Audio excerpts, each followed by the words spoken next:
This episode may contain content that could be distressing or objectionable to certain listeners. Please refer to the episode show notes for details. Discretion is advised.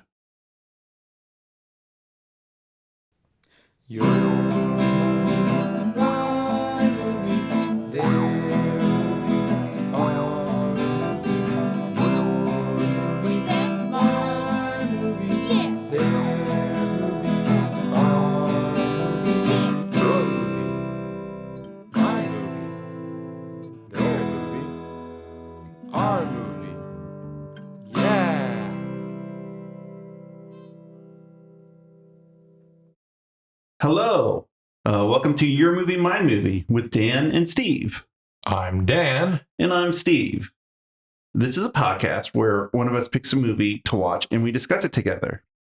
In this episode, we're talking about one of my picks, the 1981 movie, The Fantastic Adventures of Unico, starring Katsue Miwa, Kazuko Sugiyama, Makio Inoue, and Chieko Baisho in the original Japanese voice cast, and Barbara Goodson, Cheryl Chase, and J.C. Henning in the English dub cast, and was written by Masaki Tsuji and directed by Toshio Hirata. We will be talking about spoilers, so if you want to watch the movie first, now's the time to do so. But before we talk about the movie, Dan, who would you recommend this movie for? I would recommend this movie for those adventurous people who wish to be unicorns and magical creatures and awaken their inner child and explore the realms of the gods and demons and and those, who believe in the power of love, Stephen. Okay, so furries, D&D players, and romantics. Yeah, and bronies, especially. Oh, okay. Well, that covers the whole gamut. Yeah. Yeah. Just the bronies. Yeah. Yeah. Okay, wonderful. Bronies seem like they actually have it together, though. I just stay away from all that. Because I remember being in high school. Sorry to run off the rails real quick. And I made a friend, and he was like, "Yeah, I'm a brony." I was like, "What?" And I was like so weirded out. But then he explained it to me, and he was like, "Yeah, it's just a really nice thing to watch, where everything is happy in the universe, and people just walk around being happy and stuff." And I was like, "Oh, okay, I guess that makes sense." Mm-hmm. Anyways. Steve, yes. Who would you recommend this movie for? I would recommend this movie to those parents who want to teach their children at a very young age that we are all at the mercy of a harsh, unfair, uncaring universe where the wants and needs of mankind are of little substance, which makes the small moments of empathy and love we were able to eke out with one another all that more meaningful in our pitiful existences. That's beautiful, Stephen. Thank you. That's beautiful. Am I wrong? You're not wrong. I'm not wrong. You're not wrong. No, this movie it reminds me of like the Incredible Hulk. Yes. The old show where like he would gain a community and like build relationships with people and then be ripped away by his own inner monsters. Mm-hmm. Yeah. Mm-hmm. Yeah. Well, if Unico is anything, he is a monster of love. Wow, that's beautiful. A monster of love. Uh-huh. And accurate. Uh-huh. Great name for a band. Yeah. Yeah. Monster of Love. Love Monster. Love Monster number 9. Okay, yeah. Sorry. Yeah. Okay. So what made you want to pick this movie, Steven? Steve, sorry.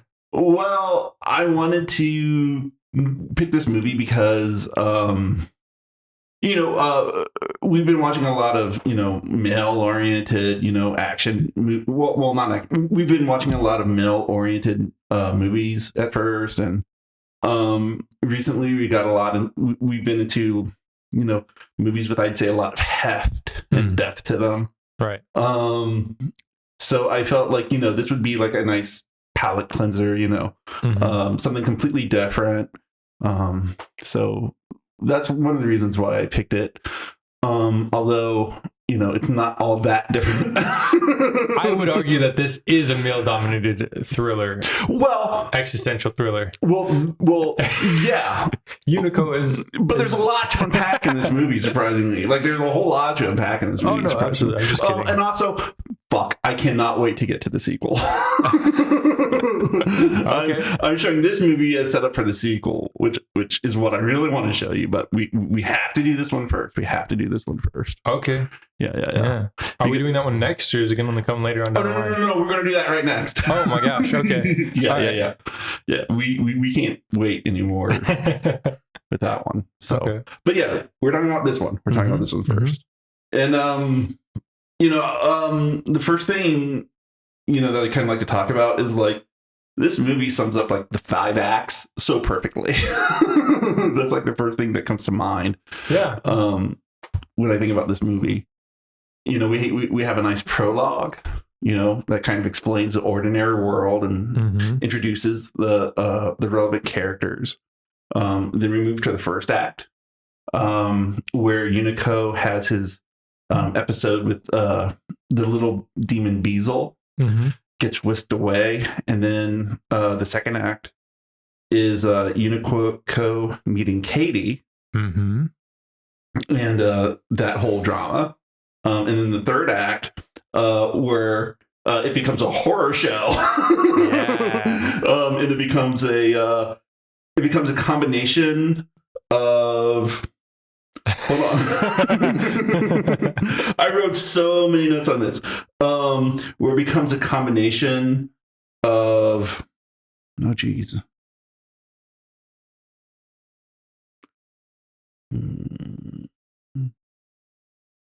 Oh yeah, it becomes a combination of Night on Bald Mountain with Castlevania, and then we get the very incredibly bittersweet epilogue. Yes. So yeah, I think this is a great example of a 5-act story. Absolutely. Absolutely. What's the first thing that comes to your mind while thinking about this movie, while pondering this movie? The existentialism. About how it's a traumatic kids movie? No, it's not that traumatic as far as kids movies goes. I think the most traumatic thing is, sorry to cut to the end, but whenever freaking Prince Baron de Ghost. That's his name in the movie. Baron de Ghost. Well, his English translated. We're gonna go by the English translated names. Yeah. So, but yeah, Baron de Ghost. When he gets impaled on his own castle. Yeah. That was the most traumatic thing. And also, I was trying to imagine myself being a kid watching this, and like I think I would like the images would stick with me. Like in the beginning when Unico was stuck in like the fog land, like I know I would have thought about that for like ever afterwards. And even the temple where what's his name? Beazle's dad is. It's like that's crazy too. It's like creepy and weird and freaking, it goes on forever and it feels eternal and also like terrifying. But it's cool. But it's a different kind of terror because you're all alone in that creepy place. Yeah. Yeah. The very thin line between, lighthearted kids entertainment and absolute fucking horror. Yeah. Okay. So just so everybody, we're all clear, I'm a child of the 80s. And so I did watch this movie when I was a kid. Oh, wow. And movies like it. And yes, they were very traumatic for me. We're gonna talk about some of my childhood trauma a la animated movies. Okay. So I've heard the argument that like it's good to have some trauma like in kids movies, or I don't know. Yeah, that's what I heard, what I've heard too. I listened to this one other podcaster who talks about movies, and he had a daughter. but he never showed her horror movies. And so because of that, when she got a little bit older, like in her tweens, like she didn't know how to handle horror movies. So yeah, having kids movies with like horror elements are kind of important so that you can kind of, it can be like kind of exposure therapy so that they can learn how to handle scary situations that are not real. So they can handle like real scary situations, a little bit better, maybe. So. Yeah, like it's like the idea of like you don't want your kid to be in like a sterile hospital room until they're 10 because then get them out in the world, the dirt will kill them or whatever. Yeah. Or I heard there was this one athlete, and like his father like wanted him to be the best athlete ever, and so he like as a young kid like until he came of age. He controlled his kid and, like made him do exercises all the time and like really controlled his diet. So he never ate any sugar. So when he would go to birthday parties, the dad would bring sugar-free cake for his son to eat so he wouldn't get exposed to any sugar, right? And so as an adult, he basically became a drug fiend. Yeah. So, lesson there to your parents: let your kids drink soda, or else they'll do smack. That's the lesson. That's a takeaway from that. Yeah. Okay. So the existentialism in this movie. Yes, the existentialism was a big takeaway for me, and like the sort of isolation and because there's not a lot of. It's not a full movie. Like there's not people in it. It's not habited very much. Even in like, it's all the most people we see are in the beginning whenever the gods are like deciding what to do with Unico, and when we're seeing the effect Unico has on the world as far as saving people from wars and bringing peace to the land and stuff like that. Yeah, that's only done as a montage with songs. So this movie, it's also kind of a musical. Yeah. The other thing I took away, I guess, is that sort of it felt so mythic. Okay. To me, it felt like a fairy tale, like an old, like an ancient tale almost to me. And I was trying to, like, looking at it through that lens, I was like, and I was writing things down as far as, because I'm a little bit obsessed with, like, I mean, not super, but I love old texts, like the Epic of Gilgamesh and stuff like that. I want to study them more and, get into them more. But the very little that I have looked into them, some of the things that are in them are like origin stories or like, I forget what they're called. There's a word for it, but whenever a tale describes the behavior of something. Archetype. Not exactly. There's like a specific word. But like, for instance, why cats behave the way they do. Oh, okay. I know what you mean. Or, why snakes have no feet. Why snakes and lizards look the same, but that kind of thing. Yeah. And then they come up with some story. Yeah, exactly. They come up with a story that explains that. That's, really interesting to me. So I was picking up on maybe some of those potentially in this story. And maybe I was just thinking about it in that way. But I thought that was really cool. And I felt like there was a lot of mythology type stuff in this. Oh yeah, well I think it's heavily based off of Greek mythology for sure. I mean, the gods, they're kind of depicted as angels, but with like I guess it's Greco-Roman architecture of the temple. And they're wearing togas. And they're wearing togas. And they're white. Yeah, they're white and they're bald and they have a fringe around their hair. They have a fringe of hair on their head. But also, in Greek myth, most of those myths, the inciting incidents for most of those myths is the jealousy of the gods on a human. Like Hercules. Hera is jealous of Hercules. And the Trojan War that started over the jealousy of the goddesses so on and so forth. Yeah. Yeah. And, in this case, the gods were jealous of a cute little lovable little unicorn baby. How fucking dare you monsters. Who's the most evil people? Who's the most evil villain? The gods in this movie or Darth Vader?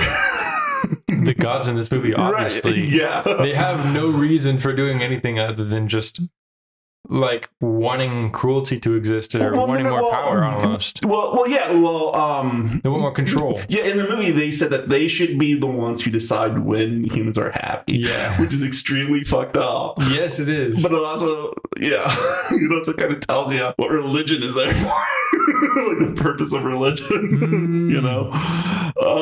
Let's not get into that.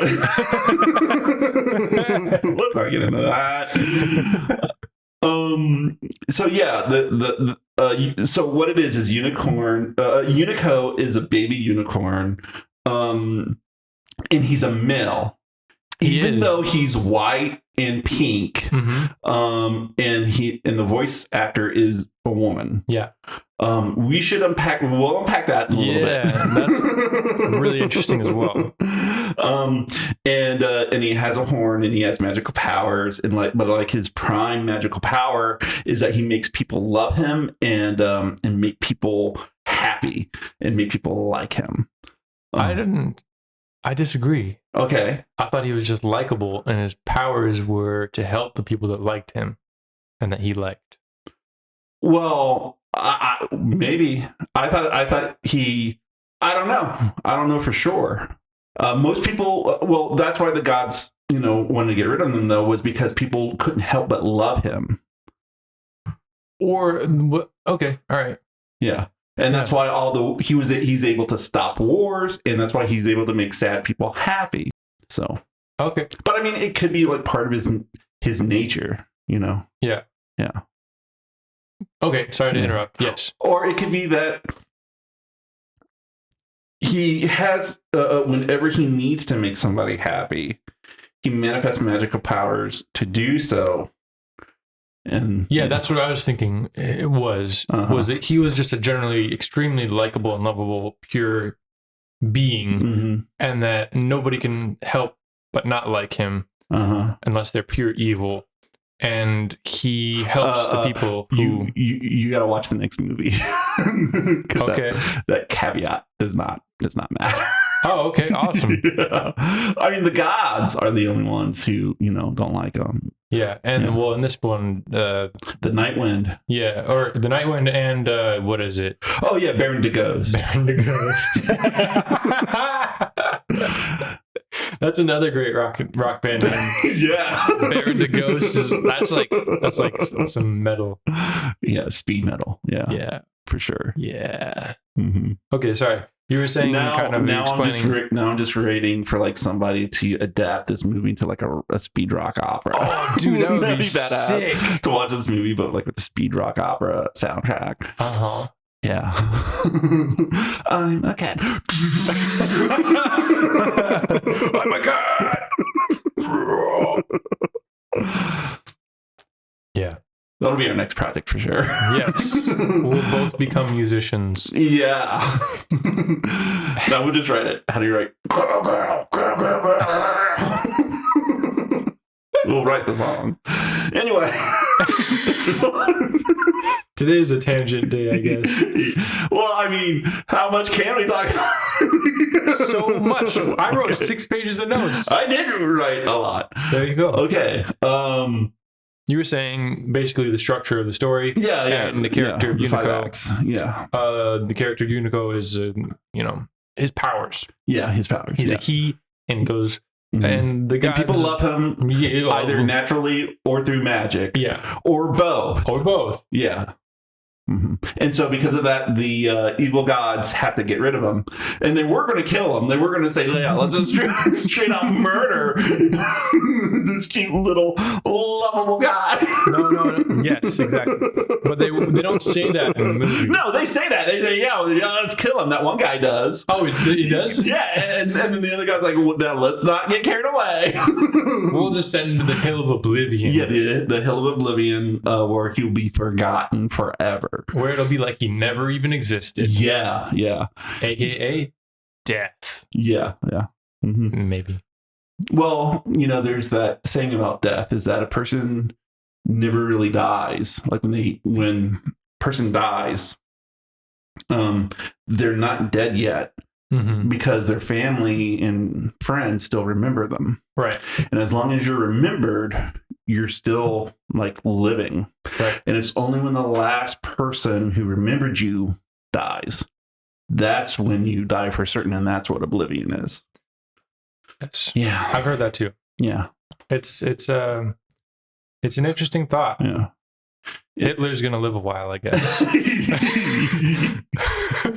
Okay. Because I got to do a content warning now for Unico. Sorry. Well, there's also a game, a tabletop role-playing game based on that theme, Wraith the Oblivion. So interesting. Yeah, very interesting. And so, in a lot of ways, this movie shares a lot of themes with Ringu. Ah. Yeah. But anyway, so yeah. Okay, so where do you want to take the discussion from here? The filmmakers were Japanese. Yeah, this is a Japanese IP. If you notice at the beginning, it said a Sanrio film. And Sanrio is a media company. It's the one that owns Hello Kitty. Oh, wow. Yeah. And so Unico is like another IP that they own. That's why in the musical montage about Katie the Witchy Cat, you'll see a little rocket and you see Hello Kitty and the rocket says Hello Kitty, and that's why. Oh, wow. Yeah. Huh. I didn't notice that. Yeah. And Unico, it's a manga. And then they made these two movies, and I think first they made like a short, right? And then they made this movie and then the sequel to it. Oh. Yeah, back in the 80s. Oh. Yeah. Well, I guess the reason I asked that is because it seems like, again, with the mythology, like we have witchy cats and mysterious water, and demons that aren't necessarily, well, they're bad, but they are redeemable. It's just really interesting to, I don't know. I'm just thinking of, talking about how Japanese anime and manga take Western religious iconography and kind of like incorporate it into their own stories. That's a hell of a thing. It's like, really crazy. That's its own, like that can just be its own essay. That could be its own podcast. Yes. Which we're not going to do. No, I'm not smart enough. I don't want to watch that much anime. But there is a manga. It's so fun. It's called Saint Young Men. And it's about Jesus Christ and the Buddha living together in an apartment in modern day Tokyo, and it's a slice of life comic, and it's fucking awesome. It's so great. I love it. That sounds insane. Yes. That's so creative, though. Yes. I like it. Oh, it's great. You should definitely check it out. But that's what I don't know what to talk about. Well, There's yeah, so much to talk about. because it's and they use our Western iconography because to them it's like strange and exotic. Yeah. And then you think about all the ninja movies we had in the 80s. Yeah, that's true. We try to exploit them for their, cultural iconography and cultural iconography. Yeah. Yeah, it's very interesting. But it was I was still picking up those elements that are completely alien to our culture, or not completely, but mostly. Like when the trees come alive under the spell of whatever his name is. Baron the Ghost. Baron the Ghost. You can't remember it, and I cannot forget it. It's like a gift to me because every time I hear it again, I laugh again. Anyways, he turns trees into like dragons, but they're like a snake dragon, is like very much from the Asian part of the world. Oh, interesting. In my point of view. Well, I was thinking that they were like basing them off the Hydra. Oh, could be. Mm-hmm. Oh, but that was one of the things I was like, oh, is that the origin? Because like whenever Unico would cut through the snakes or the dragons, they would become trees again, but like intertwined trees. And I was like, oh, is that like people explaining intertwined trees? Or just maybe, or it's just a cool little design. Either way, I liked that. Yeah, for sure. I thought that was really cool. Mm-hmm. It's just really okay. The relationship dynamics in this movie are crazy. Let's talk about the characters. How about that? Okay, sure. Because it's kind of tough to talk about cinematography in this movie because it's animated. But it does look really great. Looks fantastic. Yeah. Especially like near the beginning, where Unico is on the island of the solitary demon, and he's on that cliff, and then you see the waves, and it looks almost photorealistic. Yeah, I think that is. Yeah, go ahead. I think that's like the whenever you drop ink into water, like how they used to do in really old movies. Okay. I think that is actual like photos, and like maybe a high-speed camera with. Yeah. Okay. High-speed camera and ink and water and things like that, like paint and water and stuff. Oh, interesting. I think that's how they did some of the waves and some of the clouds. Mm-hmm. Well, they definitely, we can definitely tell, like there was they superimposed the Unico and cliff animation onto another layer. Yeah, another layer of the image of the ocean's waves slowly going back and forth. So, yeah. That was crazy. I also loved like the extreme wide of Unico looking up as the I don't know if it's the castle emerging or the temple. It's the temple of the Solitude demon. Unico's looking up, and he's in the middle, and he's tiny, and it's just like huge, and it's emerging through the clouds. That was a great shot. There's a lot of actually like really beautiful animation. Oh, yeah. I mean, it's all beautifully animated, but yeah, we could talk about characters. When the Nightwind and Beazle are being chased by the Nightwind. The Nightwind is like the coolest, right? Like, oh my gosh, she's the Darth Maul of this movie. She's so cool. Like the coolest visual villain I think I've maybe ever seen. Yeah, it's like so psychedelic. When she comes on screen, she just like completely envelops like the bottom half of the screen in one part, and it's all like these insanely beautiful. But she has trails. She doesn't have a gown. She has like trails that come from her arms. Yeah, and it's like, and they're so long, and she has such a willowy character design. Yes. Yeah, and her eyes. And she's all black except for her skin, which is fair. But her eyes have like the eyeshadow of like a peacock, and like she has very long eyelashes too. Yeah. So. Yeah. Oh, it's just so cool. And when it's like she's like a supervillain almost. Yeah. And whenever she's the Darth Vader of this movie too. What do you mean by that? Oh, well, she's the one who's going to catch Unico, and yeah, she don't care. yes, I see what you mean. But and the animation when the West Wind and Beazle, like when the Night Wind actually catches her, and you see the crosshatch effect of the trails from her. Yeah, that was she's trying to envelop them in her darkness. Yeah. So cool. Very cool. And super psychedelic too. Yeah. I loved that. It was like you were just like... you literally went cross-eyed right now thinking about it. Yeah. It was so cool. Like, amazing character design. So cool. Yeah. Yeah. And the freaking I guess let's talk about the characters then, like you were saying. Okay. I want to talk about. I don't know. Let's talk about Unico first. Okay, Unico's a crazy ass character. Holy shit, Unico is wild. Okay, what makes him wild? Because okay, all right. He goes and he befriends everyone. Yes. And he like puts up with their abuse. But then also like he's mad. He's like really, I don't know, like manipulative or weird to Katie, I think. Like like to just like, okay, so he sees her and he's like, what's up? Are you lonely? Are you abandoned? And she's like, yeah, I'm abandoned. And he's like, okay. No, he goes, are you abandoned like I am? She's like, no, I'm not. Okay, yeah, I guess I am. Yeah. Okay, but then she wants to be a witch because she thinks it'll make her happy, and she's Katie does. Yeah. And he's like, it's not gonna make you happy. It's not gonna make you happy. And so then they find this old house, and then she's like, it's a witch. It's a witch. And she's like, maybe she'll turn me into a human so I can be a witch or something like that. I don't know.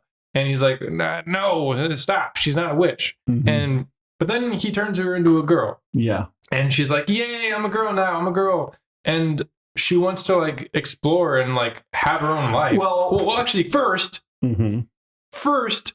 she starts acting like a cat again, even though she's a girl. Well, no, first, she helps out the old woman because she thinks that the old woman is a witch. And then if she does chores for her, she will teach her witchcraft. Yeah. Yeah. So, Katie helps out the old woman, but it's on a transactional basis. Sure. Yeah. Yeah. And, okay. But then, she starts acting like a cat. Yeah. She's having trouble. She's having trouble with her transition. Yeah. She starts like trying to get a cockroach, and Unico's like, "Yo, you're a girl now. You got to start acting like a girl. You can't be a cat anymore, and that's gross. And you're wearing a dress now. You can't do that." And he's like, and then she's like, "Okay, well, I'm gonna go learn how to be a girl." And so she goes off, and then he's like, "Where the frick are you going? You got to help this old lady." And then she's like, I don't want to help the old lady. I want to figure out who I am as now. And Unico's like, how dare you? Wow, that's what you got from it. It's like, and then he like turns her back to show her that he was the one who did it. That he was the one who turned her into a girl. But also, the reason why that happened was because Unico stopped loving Katie. Exactly. Okay, that's what I'm gonna. No, that's what I was gonna say. Okay, he turns her back into a cat, and she's like, "Oh wow, it really was you that did this." He's like, "Yeah, too bad I can't turn you back into a girl because I don't love you anymore because you didn't do what I wanted you to do." Look, this movie is from the 80s, okay, which was a conservative counter-revolution against the 70s and the 60s, okay, where traditional roles, came to the fore following the revolutionary times of the 60s and 70s, okay? Not only that, but, Asia, I don't think I'm out of line in saying this, but Asia does, or even more traditional family roles, than here in the West. Not only that, but in Asia, there's,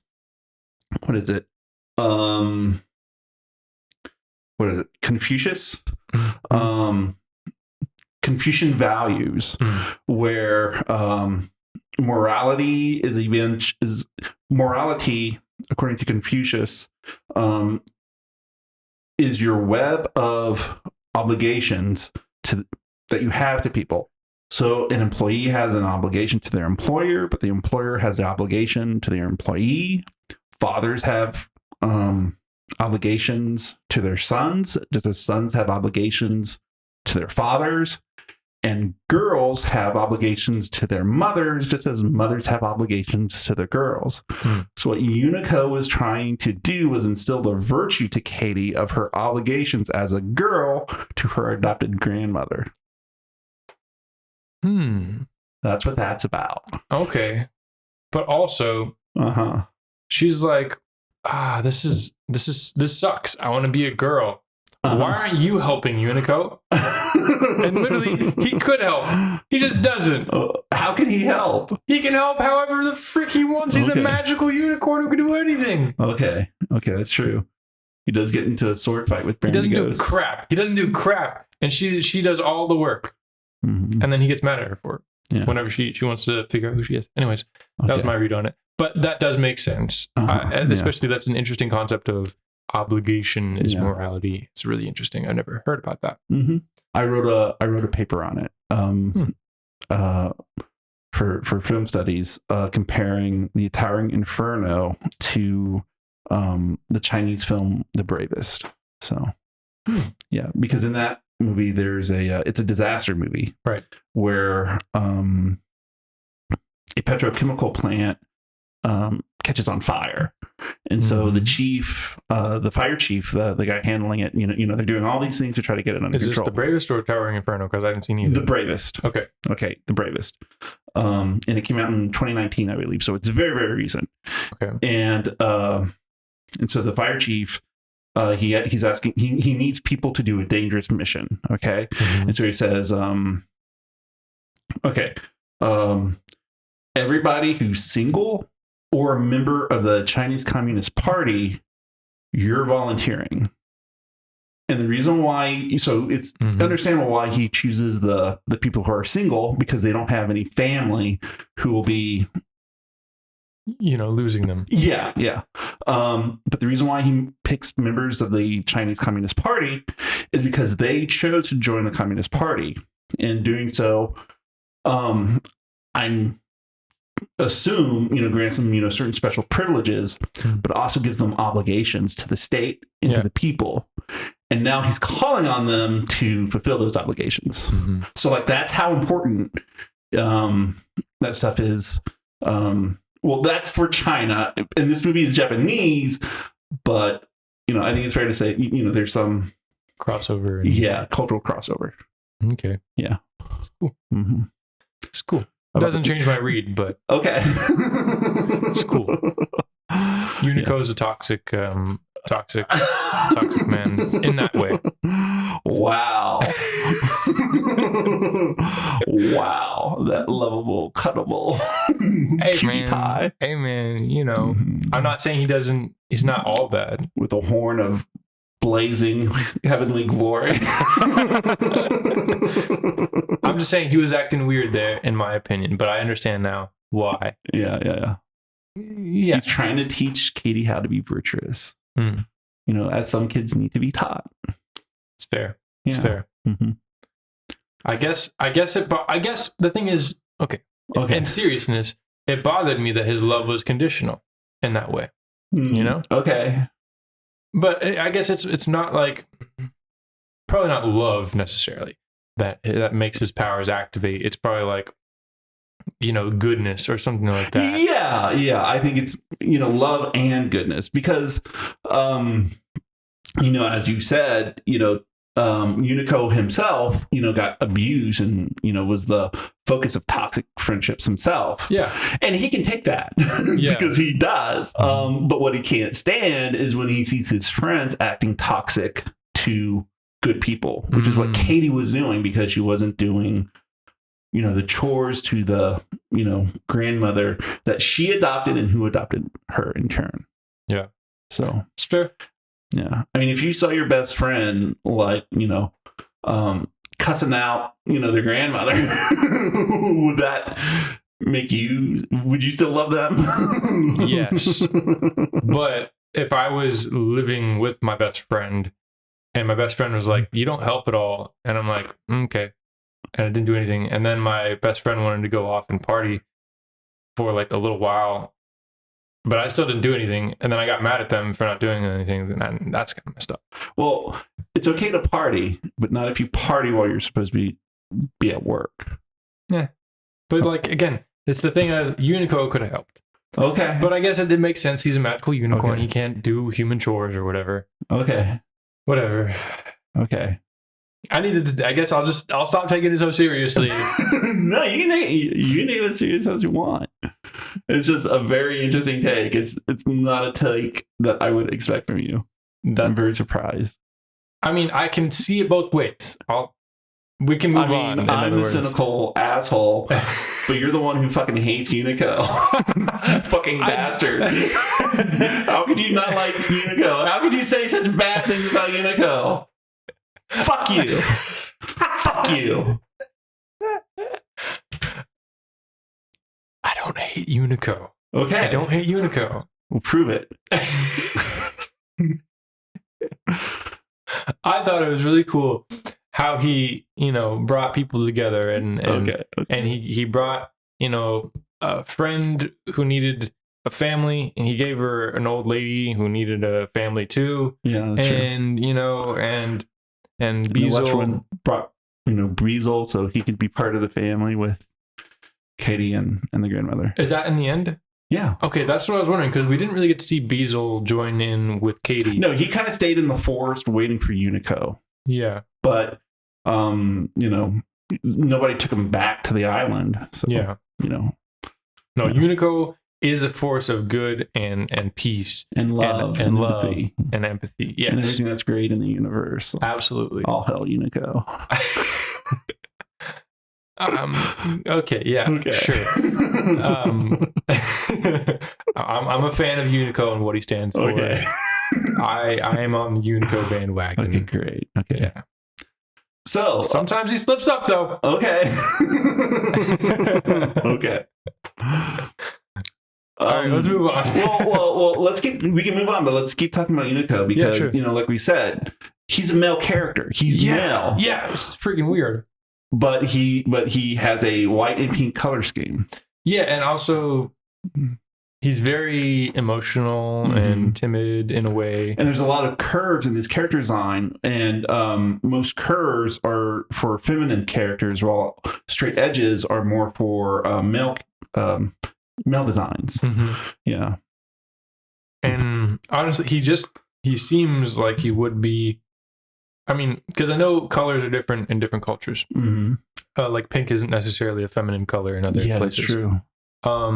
Especially Asia, I don't think they see pink as a feminine color. Okay. But I could be completely wrong about that.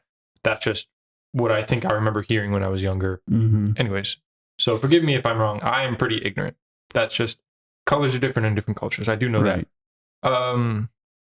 But the way he behaves is what I feel like people over the course, looking at the stories as a whole, when people tell stories and most cultures, they usually give the more gentle traits to feminine characters. Yeah, exactly. Which I think is really interesting because Unico is, a male character. Mm-hmm.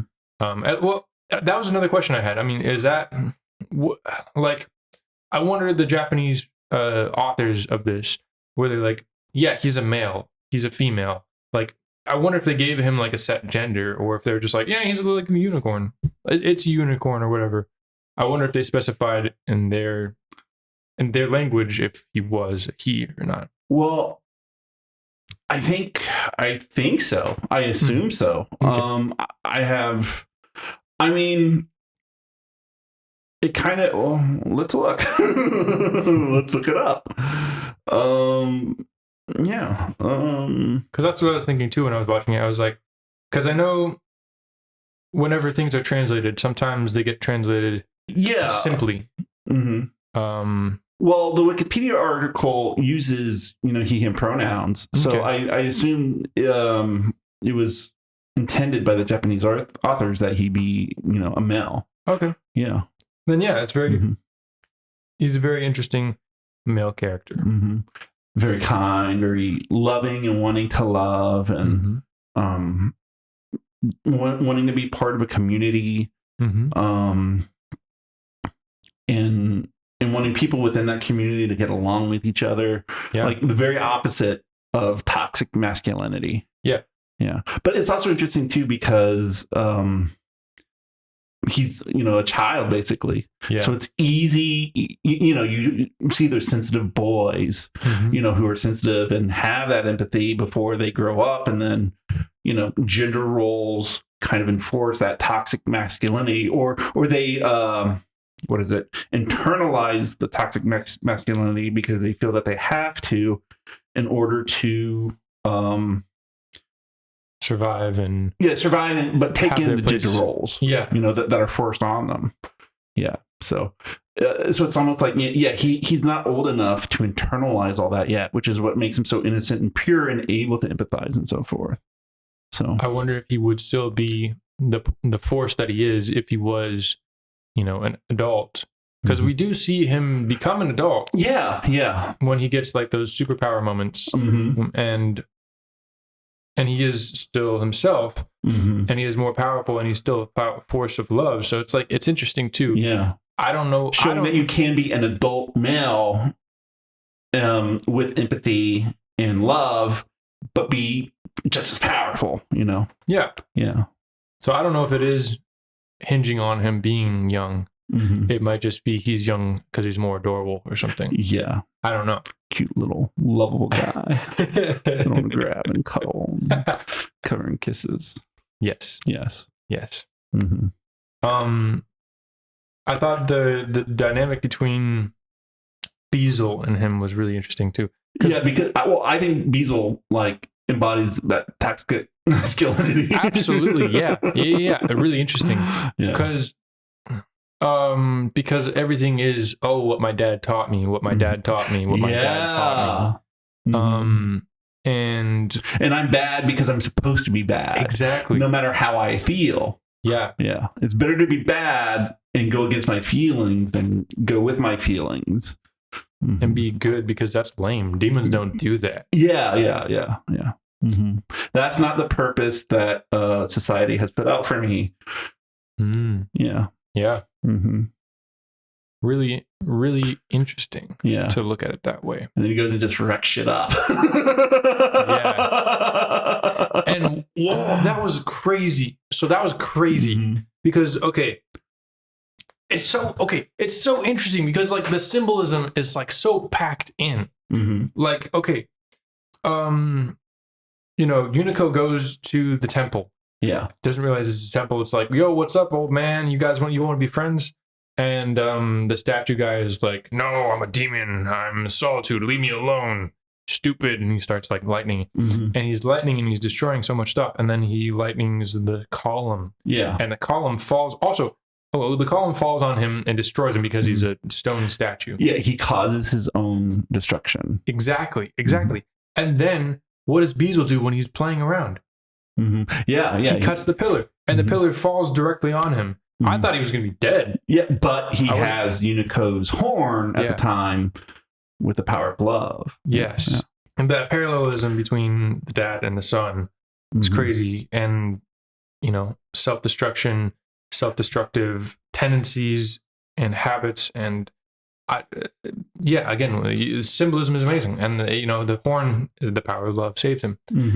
Craziness. Well, it's also, again, young because Beazle is, a child as well. Yeah. And so even though he's trying to, he's internalized all that toxic masculinity, he's still able to break through it and, become friends and befriend Unico and, feel love towards Unico. He's still in his formative time in life. Yes, exactly. That he can mold and change into something beautiful. Yeah.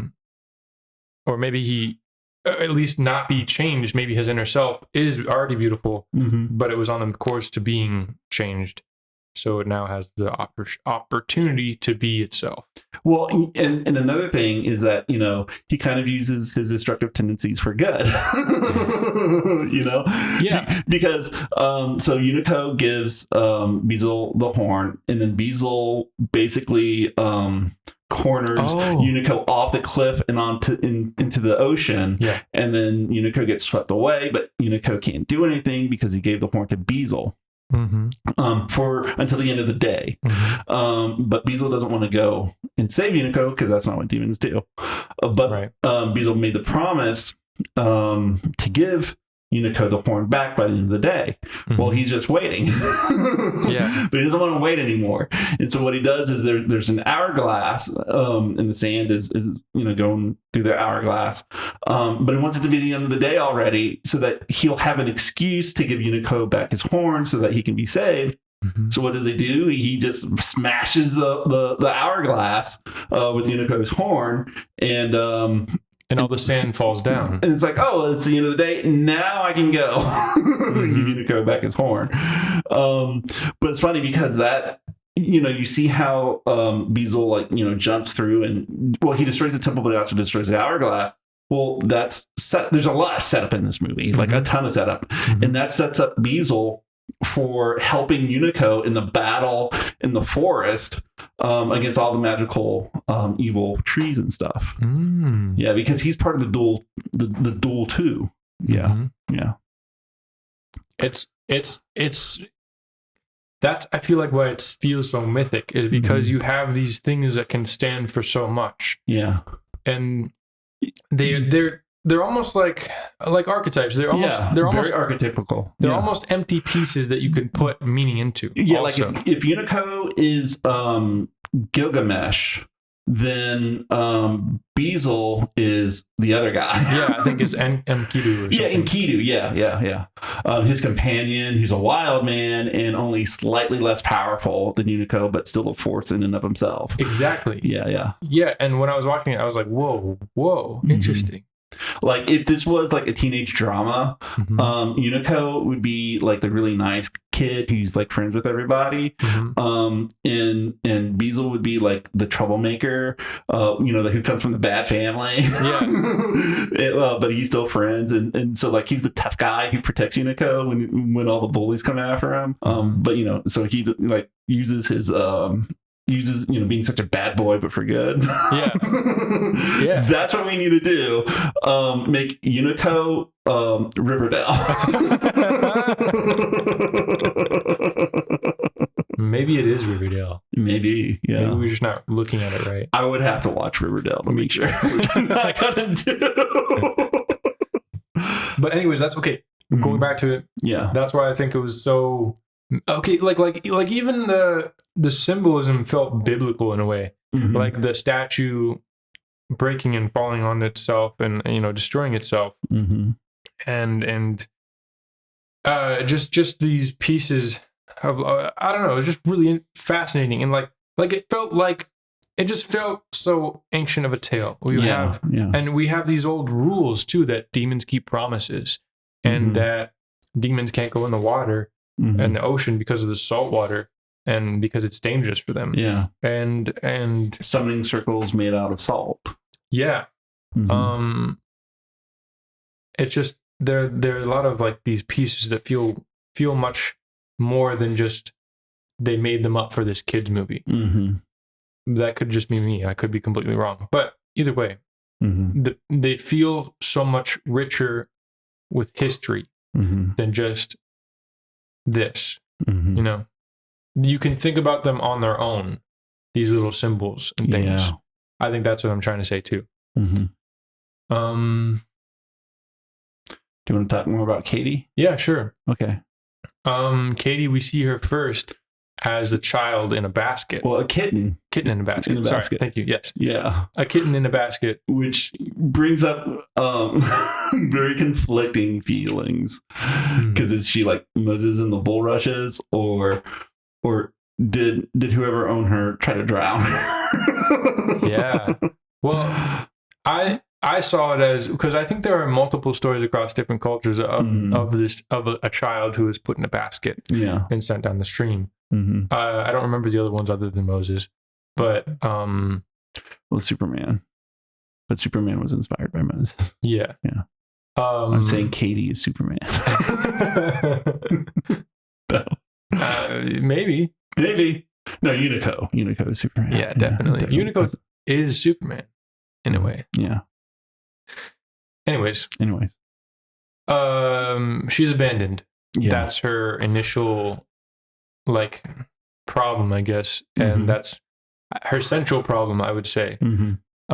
She feels like she's not worthy of love in a way. And so she wants to be a witch so she can, I forget why she wants, she goes on a whole tangent about why she wants to be a witch. Well, she wants a witch. Well, she wanted to learn witchcraft so she could turn herself into a girl. She wants to be a human girl. And I'm guessing the reason why is because she feels like she has more agency as a human than she would as a cat. Because, she was a pet. She was a pet for a family, but then the family abandoned her. Yeah. So if that's what a family does to pets, why be a pet? Yeah. It'd be better to be a human who would have that choice to abandon the pet or not. And that kind of brings up the interesting question because, like, as a kitten, she was abandoned by a family, right? Mm-hmm. But then she found a family in the grandmother when she was a girl, but then she abandoned the grandmother to go play in the flowers. Yeah, but what are you saying with that? I'm saying that when Katie became a human, she made the same choice that to the grandmother about the grandmother. The family who had her as a kitten made about her. Just as a family abandoned her as a cat, because they're human and humans can abandon things. Katie, as a human girl, was able to abandon the grandmother. Interesting. Yes. Interesting. I wonder if it was... I mean, that's a super interesting read. I love that read. I'm going to say also, maybe it's also just because she realized that the grandma wasn't a witch. Is why she was like... Okay, but then that comes up to... talking about the nature of love and whether it should be transactional or unconditional, or you know what under what conditions is love valid and what makes it invalid. Yeah, you know, I think it's an interesting read on it either way. But I was gonna say something about it's cool too because the grandmother loves her when she's still a cat too. Yeah. The grandma gives her sweet potatoes and feeds her and doesn't ask for anything in return. And I thought that was beautiful. Puts Unico and Katie in bed with her to sleep. And gives them so much room. Yeah, it's a big bed. Well, big enough to have Katie as a girl also in there with her and Unico as well. So yeah. But then we see, you know, her make the decision as a cat to help the old woman still. And she feels bad that she can't help. And that was like where I was like, oh, is this part of like a mythic origin story of why cats act like this? Are they trying to help? Are they humans stuck as cats trying to help you with chores or trying to, you know, move your water glass around or something? I don't know. I thought that could have been just a me read, or it could have been something that was in there. I'm not sure. Well, as a cat, well, even as a girl and as a cat, she acts very cat-like. I mean, yeah, definitely. Yeah, the animation is great. Like with her movements and so forth. Oh my gosh, that's another thing I wanted to mention too about her and about Beazle is how beautifully the animation portrays their character, like their movements and their dynamism of just like Beazle is always playing around and so mischievous in the way he's animated, and how he sits on his spiked tail all the time, and he's always like doing these little business like action work that illustrates his character, and so is Katie as well. I thought that was brilliant as far as on the side of the animation. Just wanted to talk about that. Well, that's you as an actor, I can tell. Like talking about how the characters are act. Yeah.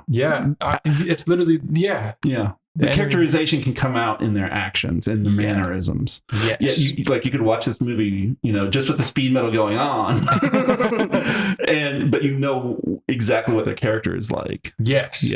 Yeah. The character designs are so clear and you know, effective. Well, it should be noted that maybe one of the reasons why that's the case is because before this was animated, I'm pretty sure that before these animations come out, it was a manga. So I'm sure they got plenty of time using the manga to like refine these character designs, and maybe even using references from the manga, you know, for those mannerisms and so forth. I've never read the manga, so I don't know. But when you have a source like that, it can be a lot more helpful when you make the transition to film. Yeah, that would make sense too. Yeah. Back to Katie, because I didn't mean to derail us too long. Yeah, it's just it's crazy whenever she meets Baron de Ghost. Well, I mean, like I said before, like this movie clearly has a 5-act structure. And you can tell like dead on to the frame where one act ends and another act begins. Yeah. And the third act begins with like these ravens going wow. And then it's like a dolly in of Katie's face all scared, and then that's where we see Baron de Gauss, dressed up like a French noble on his horse with the red eyes. Mm-hmm. Yeah. But he's beautiful. Yes. And that's interesting too. I wanted to talk about that because like because she says like I'm in love.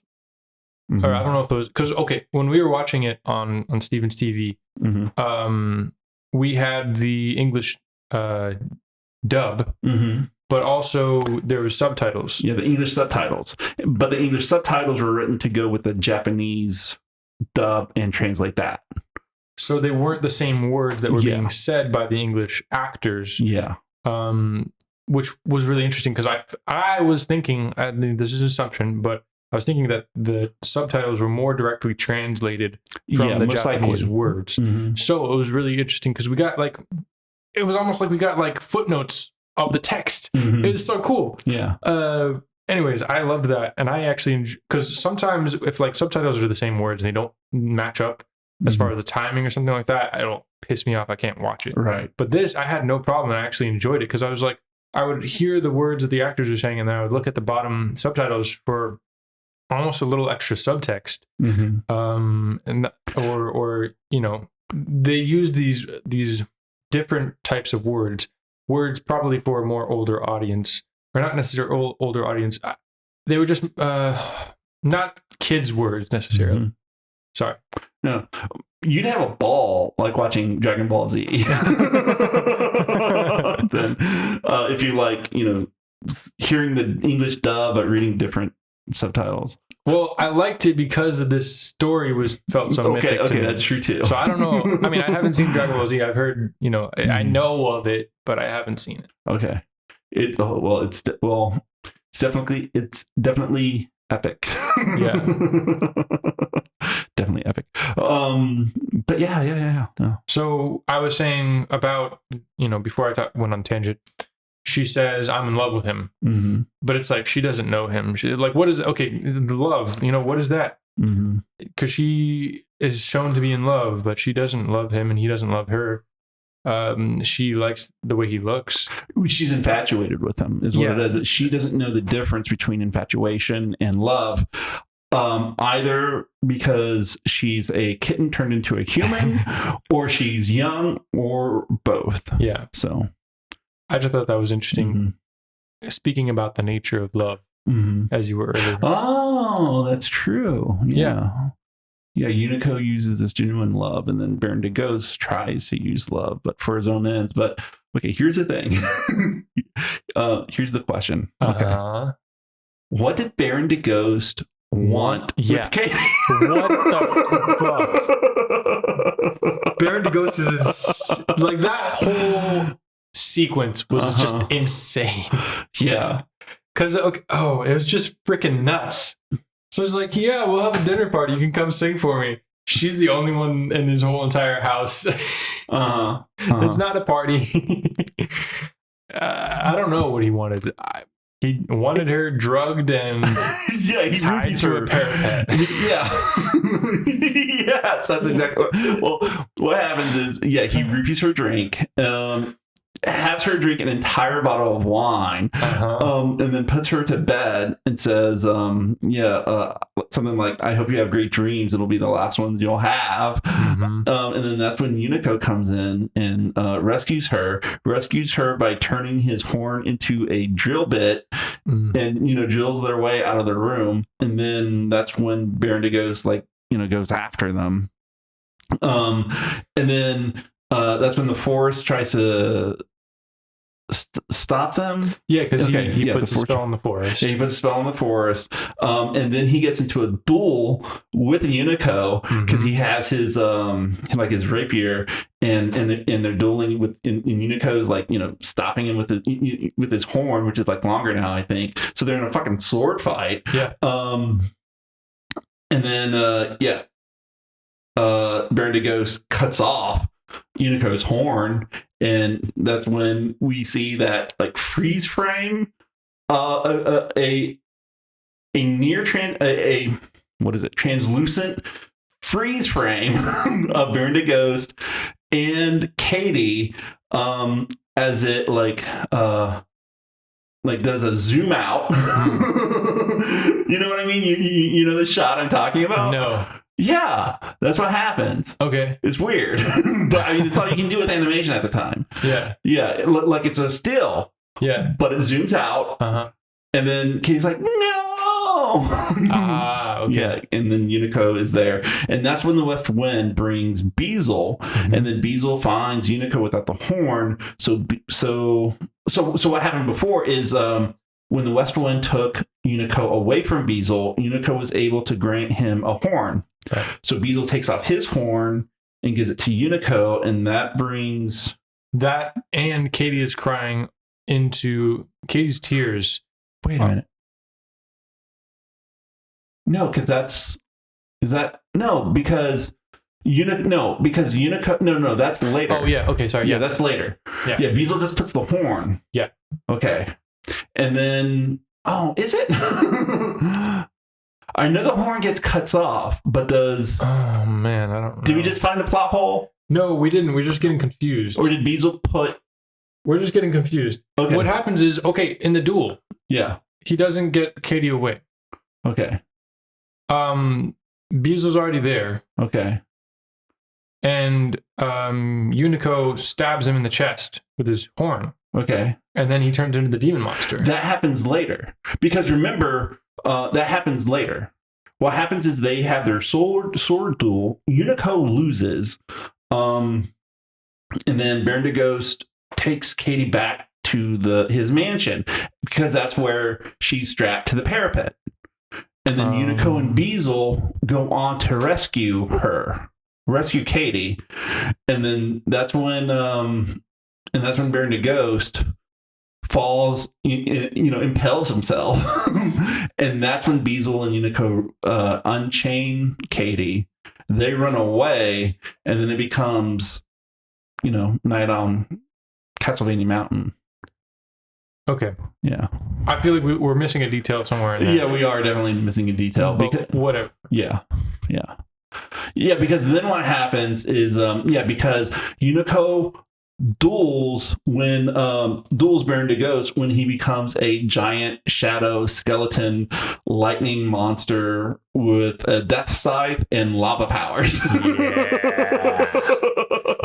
Your ultimate fear as a child, or at least mine, was like all the complete package: lava powers, demon sword. The animators definitely watch Fantasia, is what you're saying. It was crazy. Yeah, and then Unico was trying to fight Bendigos in his ultimate monster form, and the axe. The scythe, he used the scythe. Well, it might have been an axe.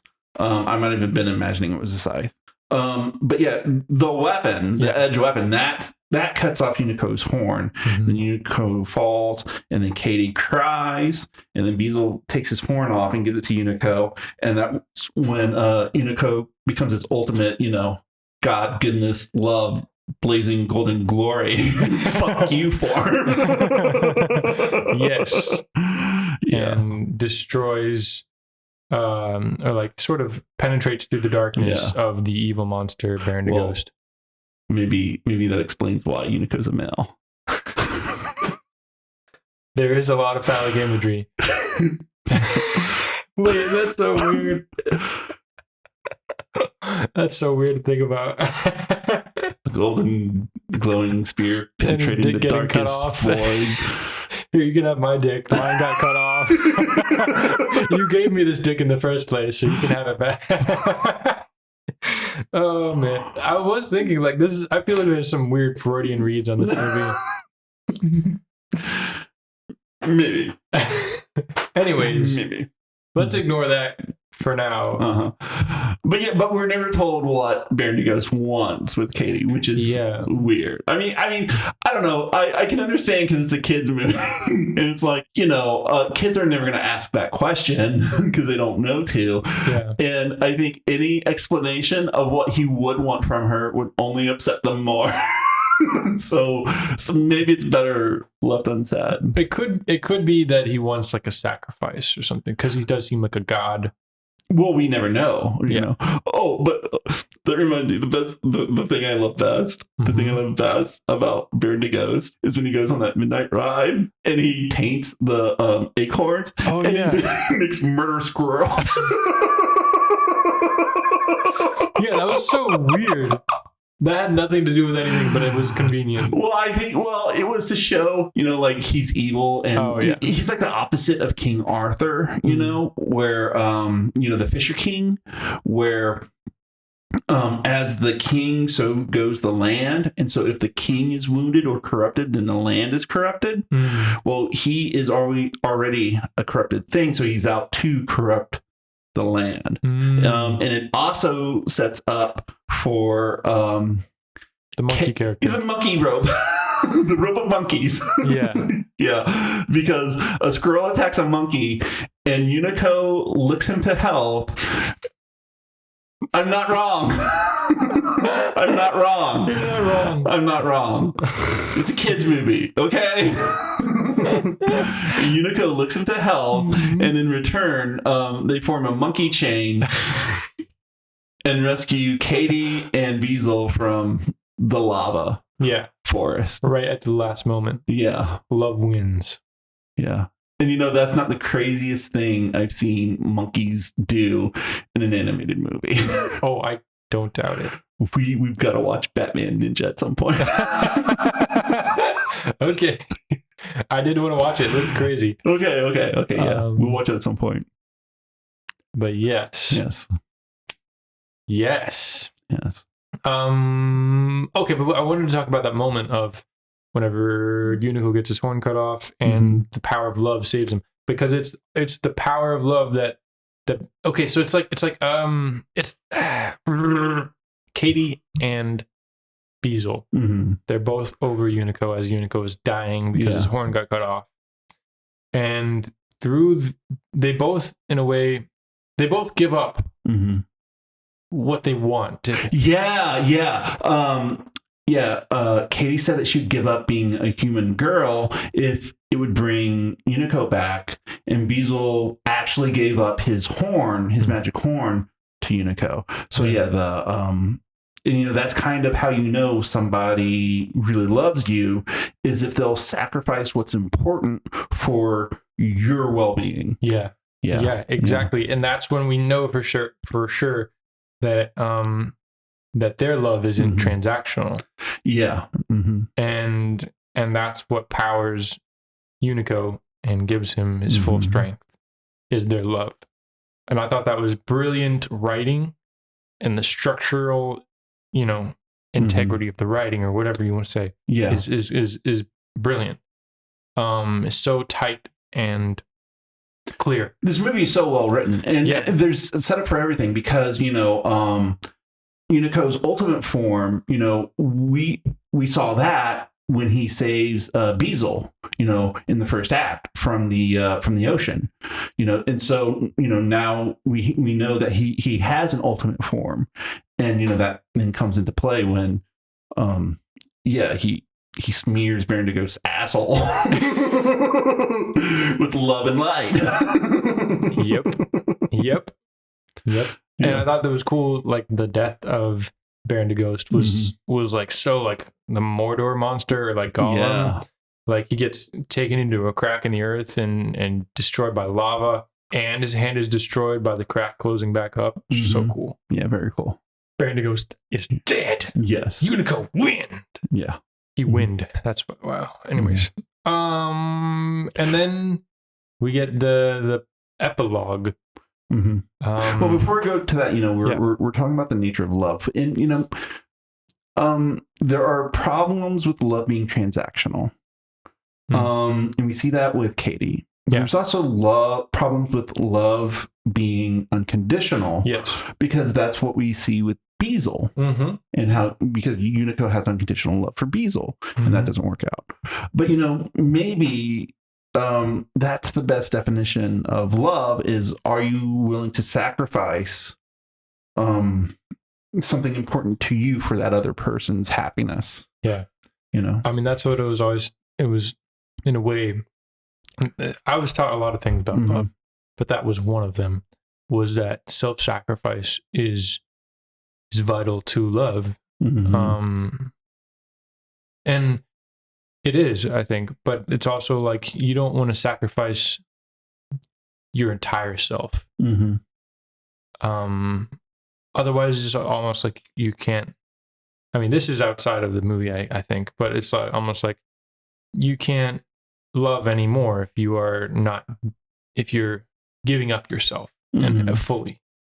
Like it's a balancing act of sacrificing part of yourself for this other person, while maintaining your own integrity. Exactly, and your own sense of self, and yeah.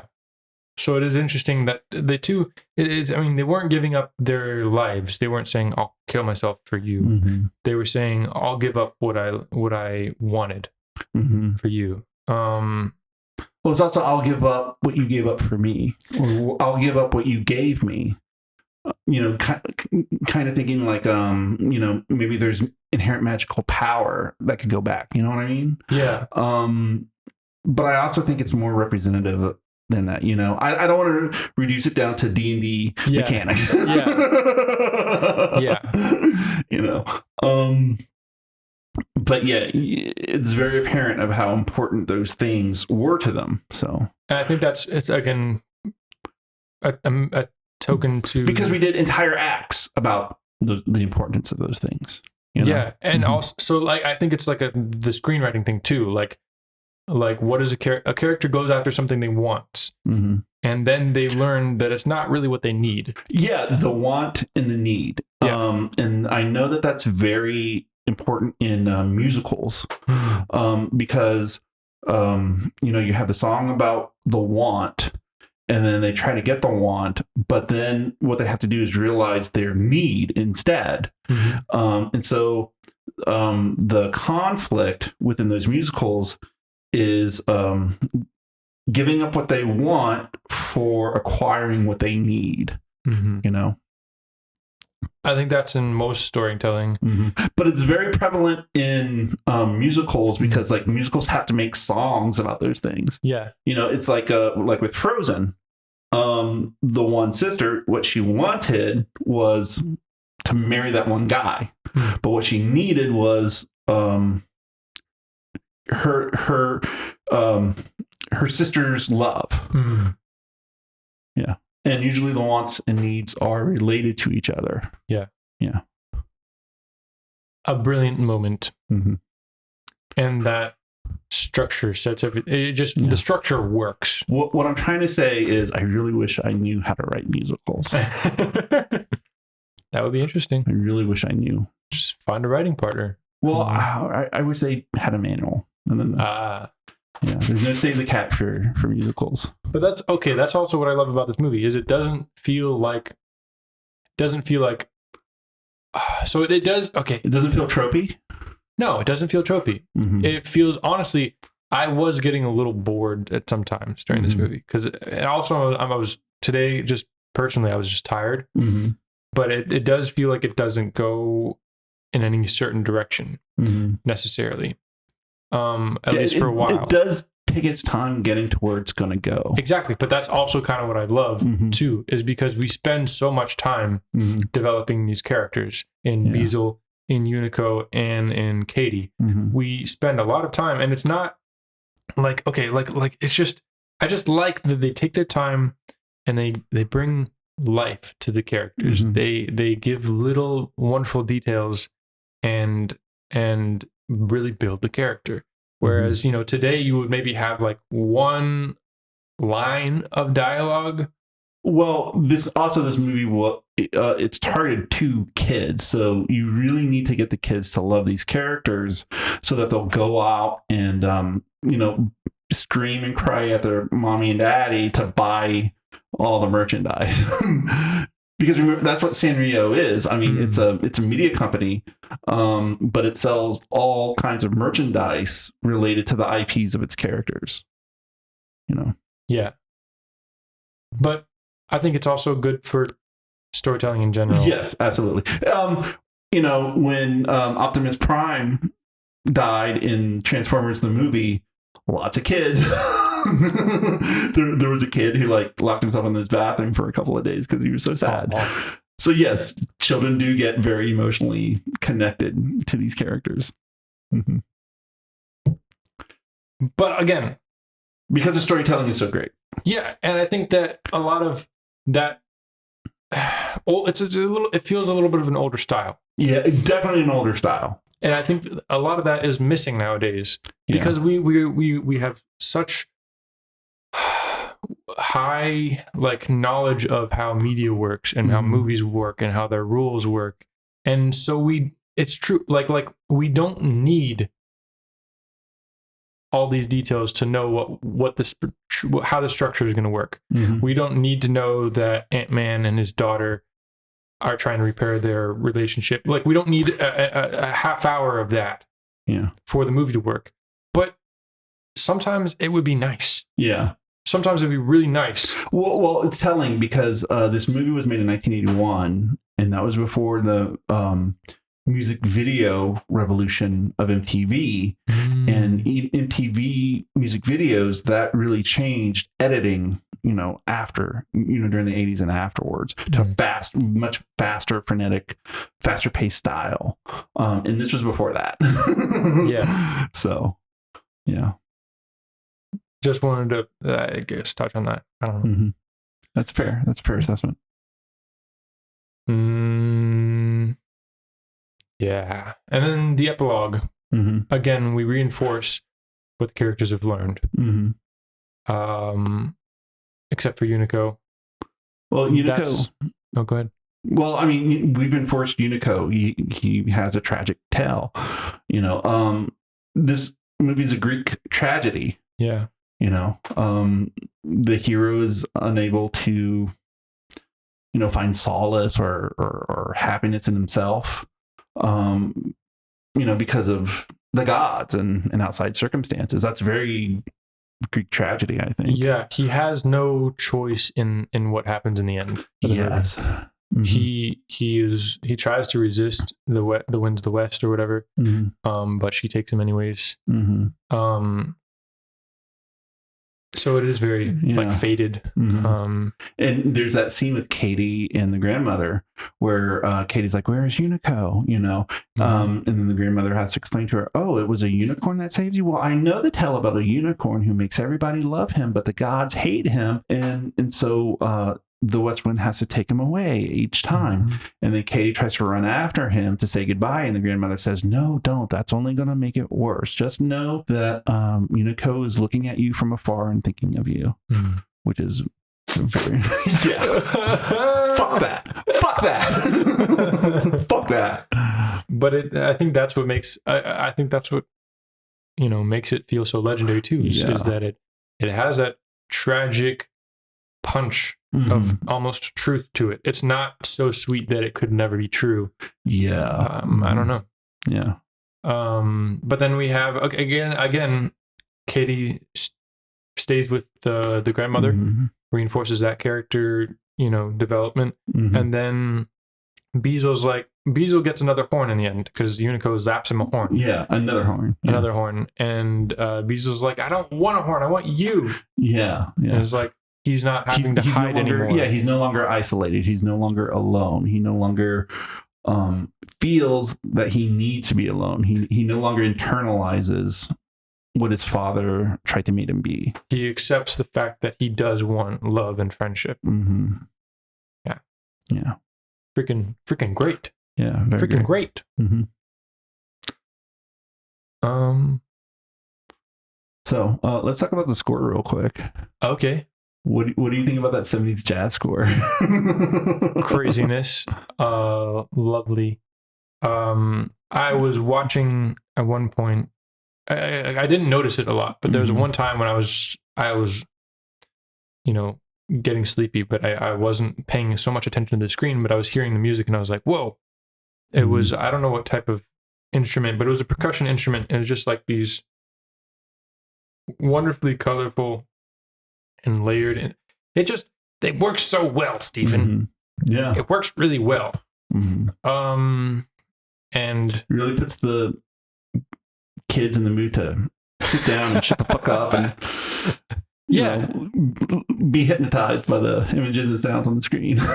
it's all very like driving. It's driving music. But it is it's dark, or it's a mixture of dark and it tells you what the mood of the scene is for sure. Yeah, but I would say most of it, even when it's no matter what the mood, most of the time it is a driving, like the tempo is high in a way, and it's not slow and no. It doesn't put you to sleep. No. Yeah. Did you have any notes about it? I just thought it was great. I mean, it really takes me back, because I grew up on that kind of stuff. So to me, it also feels very Asian influenced. Just because I think of it's rock in a way. It's jazz type rock, but it's not what you would picture from like a normal Western. Well, it's very Saturday morning cartoon, or it's a little Saturday morning cartoon, like the musical scenes with like the Transformers and so forth. It reminded me of this could be again way off, and I'm sorry if it is, but like a rock ballad from like Police Story with like Jackie Chan, it's not the same type of rock, but it is rock, and it's not as it's more. I don't have the words to describe it, but it's not as dark as normal just rock, or not as hard or simple. It's more.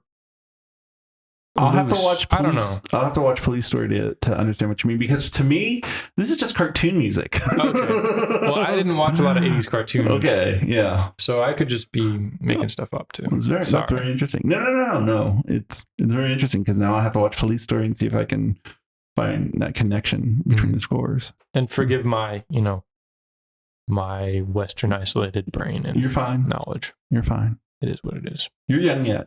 I'll get you there. But yeah, the score is great. Okay, yeah. And again, I loved how, different. To me, it sounded different. Like the layering of sort of different moods. It wasn't just a happy song. It was a complicated happy song. Okay, yeah, I gotcha. They put thought and effort into the score, even though it's a kid's movie. Yeah, definitely. Yeah. But yeah. Anything else you want to cover? I don't know how long we've been talking, but we've been talking for an hour and a half. So okay. Yeah, I think that's pretty good length. Yeah. I can't wait to watch the next movie now. Can't wait to scar you for life. Oh no. He doesn't die in the end, does he? Huh? Unico doesn't die in the end, does he? Tune in next episode to find out. Steven, you can't. I know I had some problems with Unico, but I don't want to see him die. Right? No, you just wanted him to be taken away to the Hell of Oblivion. Well, yeah, I want the story to continue. On the Hell of Oblivion, where nobody will remember him. Fuck you. What? Now I'm trying to think of the theme to the Incredible Hulk. Dun dun dun dun. Oh, oh no, that's. I actually tried to learn it on piano. Oh, okay. And like dun dun dun dun dun dun dun dun. Yeah. Okay. All I can think now is Chariots of Fire, but I know what the theme song is at one point. I knew it at one point. That would be awesome. having Bruce Banner, walk down walk down Main Street into the sunset. Dun, dun, dun, dun, dun, dun, dun, dun, dun, dun, dun. Dun, dun, dun, dun, dun. Bing, bing, bing, bing, bing, bing. Anyways, but that theme song has been stuck in my mind ever since I was a kid watching that. Okay. The Incredible Hulk music. Okay. It's great. I just can't remember it right now. I get Penny Lane stuck in my head because there was a commercial for Beatles' Greatest Hits. You told me about played when I watch cartoons and like the Bionic Woman reruns. So before we go, we'd like to give a shout out to the bestest friends of the show on our Patreon. Thank you, Brian, for your support of the show. If you'd like to be one of our bestest friends of the show, then check out our Patreon page at www.patreon.com/yourmoviemymoviepodcast. And thanks for listening. Okay. All right. Well, I think we're done. Boom, boom, boom, boom, boom. Anyways, I go. Bye. Bye, guys. Bye.